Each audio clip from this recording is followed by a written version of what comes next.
Hello ಎಲ್ರಿಗೂ ನಮಸ್ಕಾರ. Welcome back to Saru blogs Kannada. Venkateshwara Swamy ವ್ರತ 2ನೇ ವಾರದ ಪೂಜೆನ ನಾನು ಮಾಡ್ಕೊಳ್ತಾ ಇದ್ದೀನಿ. ಹೋದ ವಾರ ನಾನು ಪೂಜೆ ಮಾಡಿದ್ದೆ, ಅದನ್ನು ನಿಮ್ಮ ಹತ್ರ ಶೇರ್ ಮಾಡ್ಕೊಂಡಿಲ್ಲ. ಈ ವಾರನ ಶೇರ್ ಮಾಡ್ಕೊಳ್ತೀನಿ. ಮೊದಲಿಗೆ ನಾನಿಲ್ಲಿ ವೆಂಕಟೇಶ್ವರ ಸ್ವಾಮಿ ಪ್ರಸಾದವನ್ನು ತಯಾರು ಮಾಡ್ಕೊಳ್ತೀನಿ. ಫಸ್ಟೇ ನಾನು ಪ್ರಸಾದವನ್ನು ತಯಾರು ಮಾಡ್ಕೊಳ್ತೀನಿ. ಇಲ್ಲಿ ಕೇಸರಿ ಬಾತ್ ಮಾಡ್ಕೊಳ್ತಾ ಇದ್ದೀನಿ. ಫಸ್ಟಿಗೆ ಒಂದು ಕಡಾಯಿಗೆ ತುಪ್ಪ ಹಾಕ್ಕೊಂಡು ಅದಕ್ಕೆ ಒಣ ದ್ರಾಕ್ಷಿ ಮತ್ತು ಗೋಡಂಬಿ ಹಾಕ್ಕೊಂಡು ಆವಾಗೆ ಒಂದು ಕಪ್ಪಷ್ಟು ಸಣ್ಣ ರವೆನ ಹಾಕ್ಕೊಂಡು ರೋಸ್ಟ್ ಮಾಡ್ಕೊಳ್ತೀನಿ. ಈ ಥರ ಮಾಡೋದ್ರಿಂದ ನಮಗೆ ರವೆನೂ ಮತ್ತು ಗೋಡಂಬಿ ಒಣ ದ್ರಾಕ್ಷಿನೂ ಚೆನ್ನಾಗಿ ಹೊಂದ್ಕೊಳ್ಳುತ್ತೆ. ಹಾಗಾಗಿ ನಾನು ಲೋ ಫ್ಲೇಮಲ್ಲಿಟ್ಟು ಚೆನ್ನಾಗಿ ಬೇಯಿಸ್ಕೊಳ್ತೀನಿ. ಏನಿಲ್ಲ ಅಂದರೆ ಒಂದು 5 ಮಿನಿಟ್ಸ್ ಚೆನ್ನಾಗಿ ಕಲರ್ ಬರೋವರೆಗೂ ಬೇಯಿಸ್ಕೋಬೇಕು. ನೋಡಿ, ನಾನು ಎಲ್ಲ ಚೆನ್ನಾಗಿ ಮಿಕ್ಸ್ ಮಾಡ್ಕೊಳ್ತಾ ಒಂದು 5 ನಿಮಿಷ ನಾನು ಇದನ್ನು ಬೇಯಿಸ್ಕೊಂಡಿದ್ದೀನಿ. ನಂತರ ಪಕ್ಕಕ್ಕೆ ಒಂದು ಬಿಸಿನೀರನ್ನು ಇಟ್ಟಿದ್ದೆ, ಒಂದು ಲೋಟಷ್ಟು ಬಿಸಿನೀರನ್ನು ಇಟ್ಟಿದ್ದೆ. ಇವಾಗ ಆ ಬಿಸಿನೀರನ್ನು ಕೂಡ ನಾನು ಇದರಲ್ಲಿ ಹಾಕ್ಕೊಳ್ತಾ ಇದ್ದೀನಿ. ಬಿಸಿನೀರನ್ನು ಹಾಕ್ಕೊಂಡ್ರೆ ರವೆ ತುಂಬ ಸಾಫ್ಟಾಗಿ ಜಾರೋ ಹಾಗೆ ನಮಗೆ ಕೇಸರಿ ಬಾತ್ ಅನ್ನೋದು ಬರುತ್ತೆ. ಸೊ ಹಾಗಾಗಿ ನಾನು ಇಲ್ಲಿ ಬಿಸಿನೀರನ್ನು ಹಾಕ್ಕೊಳ್ತಾ ಇದ್ದೀನಿ. ಹಾಕ್ಕೊಂಡಿದ ನಂತರ ಚೆನ್ನಾಗಿ ಅದನ್ನು ಕಲಿಸ್ಕೊಳ್ತಾನೆ ಇರಬೇಕು. ನಂತರ ಇದಕ್ಕೆ ಒಂದು ಕಪ್ಪಷ್ಟು ಸಕ್ಕರೆನ ಹಾಕ್ಕೊಳ್ತಾ ಇದ್ದೀನಿ. ಸಕ್ಕರೆ ಹಾಕ್ಕೊಂಡಿದ ನಂತರ ಚೆನ್ನಾಗಿ ಮಿಕ್ಸ್ ಮಾಡ್ಕೋಬೇಕು. ಅದು ನೀರು ಬಿಟ್ಕೊಂತೆ ಆವಾಗ ಇನ್ನಿಷ್ಟು ಮೃದುವಾಗಿ ನಮಗೆ ಕೇಸರಿ ಬಾತ್ ಅನ್ನೋದು ರೆಡಿ ಆಗುತ್ತೆ. ಇದೆಲ್ಲ ಲೋ ಫ್ಲೇಮಲ್ಲೇ ಮಾಡಬೇಕು. ಹೈ ಫ್ಲೇಮಲ್ಲಿ ಇಟ್ಟರೆ ನಮಗೆ ತಳ ಅಂಟುತ್ತೆ. ಸೊ ಹಾಗಾಗಿ ಇವಾಗ ನಾನು ಇದಕ್ಕೆ ಕಲರನ್ನು ಮಿಕ್ಸ್ ಮಾಡ್ಕೊಳ್ತಾ ಇದ್ದೀನಿ. ಮಿಕ್ಸ್ ಮಾಡಿಕೊಂಡು ಚೆನ್ನಾಗಿ ಕಲಿಸ್ಕೊಳ್ತಾ ಇದ್ದೀನಿ. ನೋಡಿ ಕಲರ್ ಯಾವ ಥರ ಚೆನ್ನಾಗಿ ಬಂದಿದೆ ಅಂಥೇಳಿ. ಈ ಒಂದು 2 ನಿಮಿಷ ಫ್ರೈ ಮಾಡಿಕೊಂಡ್ರೆ ನಮಗೆ ಪ್ರಸಾದನೂ ರೆಡಿ ಆಗುತ್ತೆ.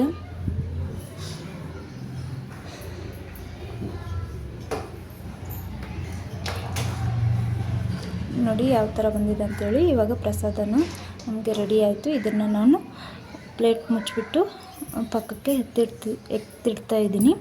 ನೆಕ್ಸ್ಟ್ ಇಲ್ಲಿ ನಾನು ಹೊಸ್ತಿಲಿಗೆ ರಂಗೋಲಿಯನ್ನು ಕೂಡ ಹಾಕ್ಕೊಂಡು ಕುಂಕುಮ ಅರಿಶಿಣವನ್ನು ಕೂಡ ಇಟ್ಕೊಂಡಿದ್ದೀನಿ.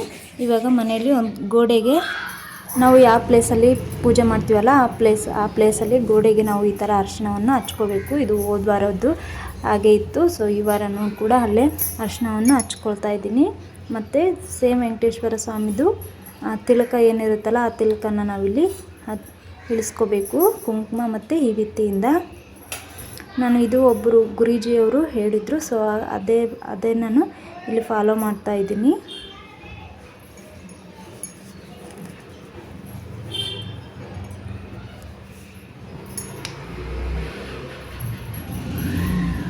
ವಿಭೂತಿ ಕುಂಕುಮದಿಂದ ನಾವು ವೆಂಕಟೇಶ್ವರ ಸ್ವಾಮಿ ತಿಲಕವನ್ನು ನಾವು ಗೋಡೆಗೆ ಹಚ್ಕೊಳ್ತಾ ಇದ್ದೀನಿ. ಹಚ್ಕೊಂಡಿದ ನಂತರ ನಾವು ಯಾವ ಪೀಠೆ ಇಟ್ಟು ಪೂಜೆ ಮಾಡ್ತೀವಲ್ಲ ಆ ಪೀಠೆನ ನಾವು ಅದ್ರ ಮುಂದೆ ನಾವು ಇಡಬೇಕು. ಅರಿಶಿನ ಏನು ಹಚ್ಚಿರ್ತೀವಲ್ಲ ಅದ್ರ ಮುಂದೆ ಇಡಬೇಕು. ನಾನು ಇಲ್ಲಿ ಪೂಜೆ ಮಾಡುವ ಪೀಠನೇ ಇಡ್ತಾ ಇದ್ದೀನಿ. ಆಮೇಲೆ ಅದ್ರ ಮೇಲೆ ಚೆನ್ನಾಗಿ ಒರೆಸ್ಬಿಟ್ಟು ಅಕ್ಕಿ ಹಿಟ್ಟಿಂದ ನಾವು ಸ್ವಸ್ತಿಕ್ ರಂಗೋಲಿಯನ್ನು ಹಾಕ್ಕೋಬೇಕು. ಬೇರೆ ಯಾವ ರಂಗೋಲಿ ಹಾಕ್ಕೋಬಾರ್ದು, ಸ್ವಸ್ತಿಕ್ ರಂಗೋಲಿಯನ್ನು ಮಾತ್ರ ಹಾಕ್ಕೋಬೇಕು. ಅದು ಕೂಡ ಅಕ್ಕಿ ಹಿಟ್ಟಿಂದ ಹಾಕ್ಕೊಳ್ಬೇಕು. ಹಾಕ್ಕೊಂಡಿದ ನಂತರ ಅದಕ್ಕೆ ಅರಿಶಿನ, ಕುಂಕುಮ ಮತ್ತು ಅಕ್ಷತೆ ಕಾಳನ್ನು ಕೂಡ ನಾನು ಇಲ್ಲಿ ಹಾಕ್ಕೊಳ್ತಾ ಇದ್ದೀನಿ.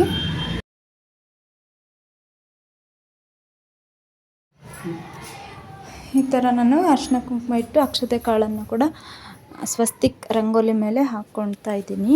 ಇಲ್ಲಿ 2 ಪೀಠನೇ ಯೂಸ್ ಮಾಡ್ತಾ ಇದ್ದೀನಿ. ಒಂದು ಪೀಠೆ ಚಿಕ್ಕದಿರೋದ್ರಿಂದ ಒಂದು ಪೀಠೆಯಲ್ಲಿ ಸಾಲಲ್ಲ ಫೋಟೋ ಮತ್ತು ದೀಪಗಳೆಲ್ಲ. ಹಾಗಾಗಿ 2 ಪೀಠನ ಇಟ್ಕೊಂಡು ಅದ್ರ ಮೇಲೆ ಪ್ಲೇನ್ ಬಟ್ಟೆ ನಾವು ಪೂಜೆಗೆ ಯೂಸ್ ಮಾಡ್ತೀವಲ್ಲ, ಅರಿಶಿನ ಕಲರ್ದಾಗಲಿ ರೆಡ್ ಕಲರ್ದಾಗಲಿ ಎರಡರಲ್ಲಿ ಯಾವುದಾದ್ರೂ ಒಂದು ಯೂಸ್ ಮಾಡ್ಬೋದು. ನಾನಿಲ್ಲಿ ಅರಿಶಿನ ಕಲರನ್ನು ಯೂಸ್ ಮಾಡಿಕೊಂಡು ಅಕ್ಷತೆ ಕಾಳು ಹಾಕ್ಕೊಂಡು ಅದ್ರ ಮೇಲೆ ನಾನು ವೆಂಕಟೇಶ್ವರ ಸ್ವಾಮಿ ಅವ್ರದ್ದು ಪೂಜೆ ಇಡ್ತಾ ಇದ್ದೀನಿ. ಅವ್ರಿಗೆ ಪ್ರಿಯವಾದದ್ದು ತುಳಸಿ ಅಲ್ವಾ. ಸೊ ತುಳಸಿ ಹಾರನ್ನು ನಾನು ಅವ್ರಿಗೆ ಹಾಕಿ ಮತ್ತು ಹೂವನ್ನು ಕೂಡ ಇಟ್ಕೊಳ್ತೀನಿ.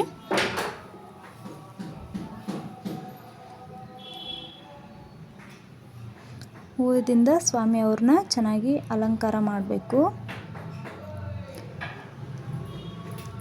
ಇವಾಗ ಹೊರಗಡೆ ಹೊಸ್ತಿಲಿ ಕೂಡ ನಾನು ಹೂವನ್ನು ಇಟ್ಕೊಂಡು ತುಳಸಿ ಗಿಡಕ್ಕೆ ಕೂಡ ನಾನು ಹೂವನ್ನು ಇಟ್ಕೊಂಡಿದ್ದೀನಿ. ಆಮೇಲೆ ಮನೆಗೆ ಬಂದುಬಿಟ್ಟು ಹೂವನ್ನೆಲ್ಲ ಇಟ್ಕೊಂಡು ಮತ್ತು ಒತ್ತಿನ ದೇವ್ರಿಗೆ ದೀಪ ಪ್ರಜ್ವಲನೆ ಹಾಕ್ಕೊಳ್ಳೋಕ್ಕೆ ಹೊತ್ತಿನ ಕೂಡ ನಾನು ರೆಡಿ ಮಾಡಿಕೊಂಡೆ. ಈ ಕಡೆ ಹಿಟ್ಟನ್ನು ಕಲಿಸ್ಕೊಳ್ಳೋಕ್ಕೆ ಅಕ್ಕಿ ಹಿಟ್ಟನ್ನು ಹಾಕ್ಕೊಳ್ತಾ ಇದ್ದೀನಿ. ಮೀಡಿಯಮಾಗಿ ಕೈಯಿಂದ ಅಳತೆ ಮಾಡ್ಕೊಂಡು ಹಾಕ್ಕೊಳ್ತಾ ಇದ್ದೀನಿ. ಅದರಲ್ಲಿ ಸ್ವಲ್ಪ 2 ಇಂಚಷ್ಟು ಬೆಲ್ಲವನ್ನು ಹಾಕ್ಕೋಬೇಕು ಅಕ್ಕಿ ಹಿಟ್ಟಿಗೆ. ಆವಾಗ ಸ್ವಲ್ಪನೇ ನೀರು ಹಾಕ್ಕೊಂಡು ನಾವು ಅಕ್ಕಿ ಹಿಟ್ಟನ್ನು ಸ್ವಲ್ಪ ಗಟ್ಟಿಯಾಗಿಯೇ ಮಿಕ್ಸ್ ಮಾಡ್ಕೊಳ್ಬೇಕು. ತೆಳುವಾಗಿ ಮಿಕ್ಸ್ ಮಾಡಿಕೊಂಡ್ರೆ ನಮಗೆ ದೀಪಕ್ಕೆ ಹೊತ್ತಿಗಳು ಮಾಡ್ಕೊತೀವಲ್ಲ ಅದು ಕ್ಲಿಯರಾಗಿ ಚೆನ್ನಾಗಿ ಬರಲ್ಲ. ಸೊ ಹಾಗಾಗಿ ಗಟ್ಟಿಯಾಗಿಯೇ ನಾವು ಇಲ್ಲಿ ಹಿಟ್ಟನ್ನು ಕಲಿಸ್ಕೋಬೇಕಾಗುತ್ತೆ. ನೋಡಿ, ಈ ಥರ ಗಟ್ಟಿಯಾಗಿಯೇ ಕಲಿಸ್ಕೊಳ್ತಾ ಇದ್ದೀನಿ. ಇವಾಗ 7 ಹೊತ್ತಿಗಳಾಗಿ ಮಾಡಬೇಕಲ್ವ. ಸೊ ಹಾಗಾಗಿ 7 ಸ್ವಲ್ಪ ತಗೊಂಡು 7ನ್ನು ನಾನು ಈ ಕೈಯಿಂದ ಈ ಥರ ಮಾಡಿ ಇಡ್ತಾ ಇದ್ದೀನಿ.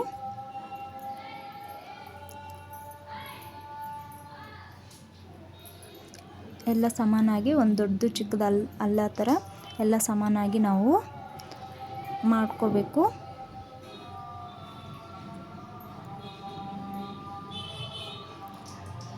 ಈ ಥರ ಮಾಡ್ಕೊಂಡಿದ ನಂತರ ನಾವು ಒಂದೊಂದು ಅದನ್ನೇ ಕೈಯಲ್ಲಿ ತೊಗೊಂಡು ಚೆನ್ನಾಗಿ ಮೆತ್ತಬೇಕು. ಮೆತ್ತಿದ ನಂತರ ನಾವು ಅದನ್ನು ಒತ್ತಿಯಾಗಿ ಕೈಯಿಂದ ಶೇಪಾಗಿ ಚೆನ್ನಾಗಿ ಮಾಡಿಕೊಳ್ಬೇಕು.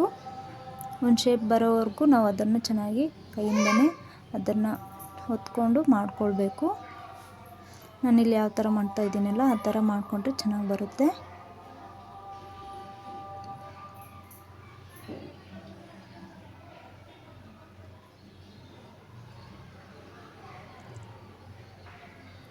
ಹಾಗೆ ಇನ್ನೊಂದು ಕೂಡ ನಾನು ಇಲ್ಲಿ ಮಾಡಿ ತೋರಿಸ್ತೀನಿ ನೋಡಿ.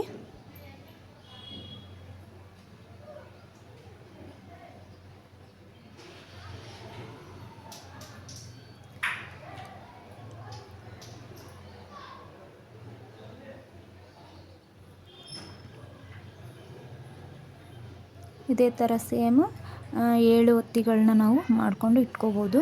ನೀವು 7 ಮಾಡ್ಕೋಬೇಕಂತ ಏನೂ ಇಲ್ಲ.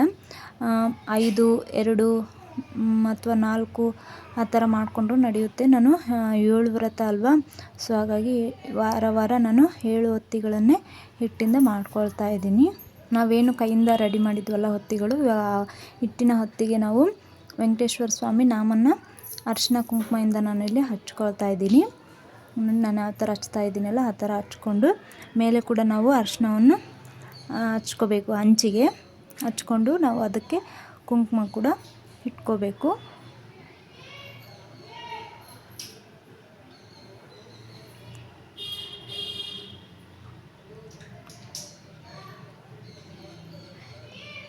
ನಾವು ಈ ಪೂಜೆ ಮುಗಿದ ನಂತರ ಹಿಟ್ಟನ್ನು ಏನು ಮಾಡಬೇಕು ಅಂತಂದರೆ, ಪಕ್ಷಿಗಳು ಇದ್ದರೆ ನಮ್ಮ ಮನೆಯಲ್ಲಿ ಪಾರಿವಾಳ ಬರುತ್ತಲ್ಲ, ನಮ್ಮ ಮನೆ ಮೇಲೆ ಪಾರಿವಾಳನು ಜಾಸ್ತಿ ಬಂದು ಕೂಡ್ತವೆ. ಸೊ ಹಾಗಾಗಿ ನಾನು ಹಿಟ್ಟನ್ನು ಪೂಜೆ ಆದ ನಂತರ ಈ ಹೊತ್ತಿಗಳನ್ನ ತೆಗೆದುಬಿಟ್ಟು ಅದರಲ್ಲಿರೋ ಬತ್ತಿ ದೀಪ ಹಾಕಿರ್ತೀವಲ್ಲ ಅದನ್ನು ಸೈಡಿಗೆ ತೆಗೆದು ಈ ಹಿಟ್ಟನ್ನು ಮಾತ್ರ ನಾನು ತೊಗೊಂಡೋಗಿ ಪಾರಿವಾಳಗೆ ಹಾಕ್ತೀನಿ.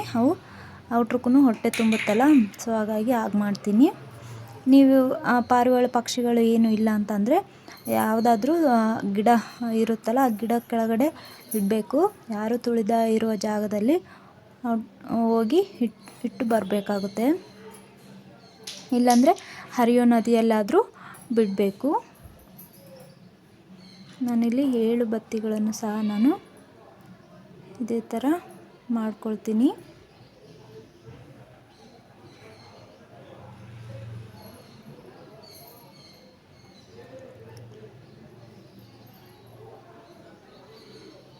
ಈ ಪೂಜೆ ಮಾಡುವಾಗ ನಾವು ನಿಷ್ಠೆಯಿಂದ ಮಾಡಬೇಕು. ಮನಸ್ಸಲ್ಲಿ ವೆಂಕಟೇಶ್ವರ ಸ್ವಾಮಿ ಅವ್ರದ್ದೇ ಸ್ಮರಣೆ ಮಾಡ್ಕೊತ ನಾವು ಈ ಪೂಜೆನ ಮಾಡಬೇಕಾಗುತ್ತೆ. ಬೆಳಿಗ್ಗೆ ಖಂಡಿತವಾಗ್ಲೂ ನಾವು ತಲೆ ಸ್ನಾನ ಅನ್ನೋದು ಪ್ರತಿ ಶನಿವಾರ ಮಾಡಬೇಕಾಗುತ್ತೆ. ಹಾಗೆ ನಾವು ತಲೆ ಸ್ನಾನ ಮಾಡ್ಕೊಂಡ ನಂತರ ಕೂದಲು ಕೂಡ ನಾವು ಬಿಟ್ಕೊಂಡು ಪೂಜೆ ಮಾಡಬಾರ್ದು. ಸೊ ಹಾಗಾಗಿ ನಾವು ತಲೆಗೆ ಬಟ್ಟೆ ಸುತ್ಕೊಳ್ತೀವಲ್ಲ ಅದೇ ಹಾಗೆ ಬಟ್ಟೆನ ಹಾಗೆ ಇಟ್ಕೊಂಡು ನಾವು ಪೂಜೆ ಮಾಡಬೇಕಾಗುತ್ತೆ. ಕೈಯಲ್ಲಿ ಬಳೆ ಇರಬೇಕು, ಹಣೆ ಮೇಲೆ ಕುಂಕುಮ ಇರಬೇಕು. ನಾವು ಹೆಣ್ಮಕ್ಳು ಮಾಡೋದಾದರೆ ಮೈ ತುಂಬ ಬಟ್ಟೆ ಹಾಕ್ಕೊಂಡು ಚೆನ್ನಾಗಿ ರೆಡಿ ಆಗಿಬಿಟ್ಟು ನಾವು ಈ ಪೂಜೆ ಮಾಡಬೇಕು. ನಂತರ ಇಲ್ಲಿ ಒತ್ತಿಗಳನ್ನು ಎಲ್ಲ ರೆಡಿ ಆಯ್ತಲ್ವ. ಇವಾಗ ಈ ಎಲೆಗಳನ್ನು 7 ಎಲೆಗಳನ್ನು ನಾನು ಅದಕ್ಕೆ ಕೂಡ ಅರಿಶಿನ ಕುಂಕುಮ ಇಟ್ಕೊಂಡು 7 ಎಲೆನೂ ಕೂಡ ನಾನು ದೇವ್ರ ಮುಂದೆ ಇಡ್ತಾಯಿದ್ದೀನಿ. ಎಲ್ಲ ಎಲೆಗಳಿಗೆ ನಾವು ಅರಿಶಿನ ಕುಂಕುಮ ಇಟ್ಕೊಂಡ ನಂತರ ಅಕ್ಷತೆ ಕಾಳನ್ನು ಸ್ವಲ್ಪ ಸ್ವಲ್ಪನೇ ಹಾಕ್ಕೋಬೇಕು. ಹಾಕ್ಕೊಂಡಿದ ನಂತರ ನಾವು ಅಕ್ಕಿ ಹಿಟ್ಟಿಂದ ಏನು ಒತ್ತಿಗಳು ಮಾಡಿದ್ವಲ್ಲ ಆ ಒತ್ತಿಗಳನ್ನ ಎಲೆ ಮೇಲೆ ನಾವು ಇಡಬೇಕು. ನಾನು ಮಾಡೋದು ಈ ಥರ, ಬೇರೆಯವರು ತುಂಬ ಬೇರೆ ಬೇರೆ ಥರನೇ ಮಾಡ್ತಾರೆ. ನೀವು ಬೇಕಿದ್ದರೆ ಬೇರೆ ಬೇರೆ ವೀಡಿಯೋಸ್ಗಳು ಕೂಡ ನೋಡಿ ನೀವು ಮಾಡ್ಕೋಬೋದು. ನನಗೆ ಯಾವ ಥರ ಬರುತ್ತೆ ಅಂತೇಳಿ ನಾನು ಅಷ್ಟೇ ಸಿಂಪಲ್ಲಾಗಿ ಮಾಡ್ತಾಯಿದ್ದೀನಿ. ಬೇರೆಯವರು ತುಂಬ ಗ್ರ್ಯಾಂಡಾಗಿ ಕೂಡ ಮಾಡ್ತಾರೆ. ಹಣ್ಣು ಹಂಪಲು ಎಲ್ಲ ಇಟ್ಬಿಟ್ಟು ಮಾಡ್ತಾರೆ. ಈ ಥರ 7 ಎಲೆಗಳ ಮೇಲೆ ನಾನು ಹೊತ್ತಿಯನ್ನು ಇಟ್ಕೊಂಡು ನಂತರ ಇಲ್ಲಿ ನಾನು ಒಂದೊಂದು ಹೊತ್ತಿಗೆ ನಾನು 7 ಹತ್ತಿಯನ್ನು ನಾವು ಏನು ದೀಪರಾಜ ಹಾಕ್ತೀವಲ್ಲ ಅದನ್ನು 7 ಮಿಕ್ಸ್ ಮಾಡಿ ಒಂದು ಹೊತ್ತಿಯಾಗಿ ರೆಡಿ ಮಾಡ್ಕೋಬೇಕು ನಾವು. ನೋಡಿ ಈ ಥರ ಅದರಲ್ಲಿ 7 ಹೊತ್ತಿಗಳನ್ನ ರೆಡಿ ಮಾಡಿ ಒಂದು ಹೊತ್ತಿಯಾಗಿ ಮಾಡಿಕೊಂಡು ಎಲ್ಲ ಹೊತ್ತಿಗಳಲ್ಲಿ ಇಟ್ಟಿದ್ದೀನಿ.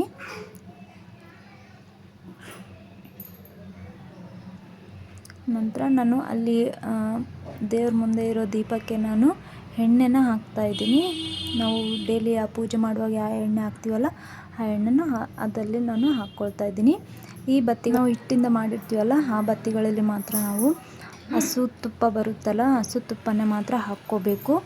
ಹಸು ತುಪ್ಪ ಇಲ್ಲಾಂದ್ರೂ ಕೂಡ ನಾವು ಕೊಬ್ಬರಿ ಎಣ್ಣೆನ ಕೂಡ ಹಾಕ್ಕೋಬೋದು. ನಾವು ಮನೇಲಿ ಯೂಸ್ ಮಾಡೋ ಎಣ್ಣೆ ಮಾತ್ರ ಹಾಕಬಾರ್ದು. ನಂತರ ನಾನು ಇಲ್ಲಿ ಹೂವಿಂದ ಎಲ್ಲ ಡೆಕೋರೇಟನ್ನು ಮಾಡ್ಕೊಳ್ತಾ ಇದ್ದೀನಿ.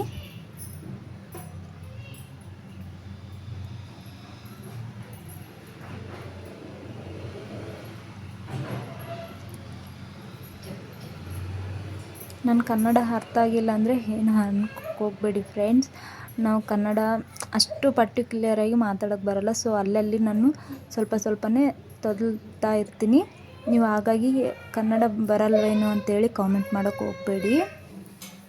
ಇಲ್ಲಿ ನಾನು ಸ್ಪೂನಿಂದ ಹಾಕ್ಕೊಳ್ತಾ ಇದ್ದೀನಿ, ಇಲ್ಲಾಂದರೆ ಕೆಳಗಡೆ ಬಿಡುತ್ತೆ ಅಂತೇಳಿ ನಾನು ಹಸು ತುಪ್ಪನ ನಾನಿಲ್ಲಿ ಸ್ಪೂನಿಂದ ಒಂದೊಂದು ಹೊತ್ತಿಗೆ ಹಾಕ್ಕೊಳ್ತಾ ಇದ್ದೀನಿ. ಇವಾಗ ನಾನು ದೀಪಾರಾಧನೆ ಮಾಡ್ತಾ ಇದ್ದೀನಿ. ದೀಪವನ್ನು ಕಡ್ಡಿಪಟ್ಟಿಯಿಂದ ಹಚ್ಚೋಕ್ಕೆ ಹೋಗಬಾರ್ದು. ಯಾವಾಗಲೂ ಪೂಜೆಗೆ ಡೈರೆಕ್ಟಾಗಿ ಕಡ್ಡಿಯಿಂದ ನಾವು ಹಚ್ಕೋಬಾರ್ದು. ಈ ಥರ ಒಂದು ಬತ್ತಿಗೆ ಎಣ್ಣೆಲಿ ಅದ್ಬಿಟ್ಟು ಅದಕ್ಕೆ ನಾವು ಬೆಂಕಿ ಪಟ್ಟಣದಿಂದ ನಾವು ಬೆಂಕಿನ ಹಚ್ಕೊಂಡು ಆರತಿ ಬೆಳಗೋದು ಇರುತ್ತಲ್ಲ, ಸೊ ಅದ್ರ ಮೇಲೆ ಇಟ್ಕೊಂಡು ನಾನು ಇಲ್ಲಿ ದೀಪವನ್ನು ಹಚ್ಕೊಳ್ತಾ ಇದ್ದೀನಿ.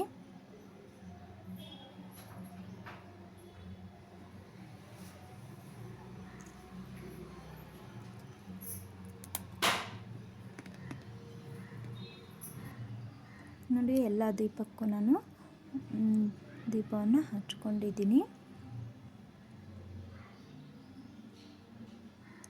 ಹಾಗೆ ನಾನು ಪ್ರಸಾದ ಕೂಡ ನಾನು ಪ್ಲೇಟಲ್ಲಿ ಹಾಕ್ಕೊಂಡು ತಗೊಂಡು ಬಂದು ದೇವ್ರ ಹತ್ರ ಇಟ್ಕೊಂಡು ನಂತರ ಊದಿನ ಕಡ್ಡಿಯಿಂದ ನಾನು ದೇವರಿಗೆ ಬೆಳಗ್ತಾ ಇದ್ದೀನಿ.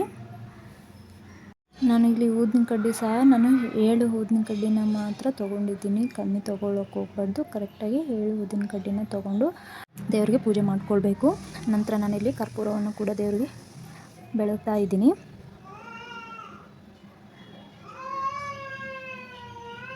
ನೀವು ಈ ಪೂಜೆ ಮಾಡುವಾಗ ದೇವ್ರ ಹತ್ರ ಏನು ಆಸೆಗಳು ಇರುತ್ತಲ್ಲ ಆಸೆಗಳನ್ನ ಹೇಳ್ಕೊಂಡ್ರೆ ಖಂಡಿತವಾಗ್ಲೂ ವೆಂಕಟೇಶ್ವರ ಸ್ವಾಮಿಯವರು ನಮಗೆ ಆದಷ್ಟು ನೆರವೇರಿಸ್ತಾನೆ.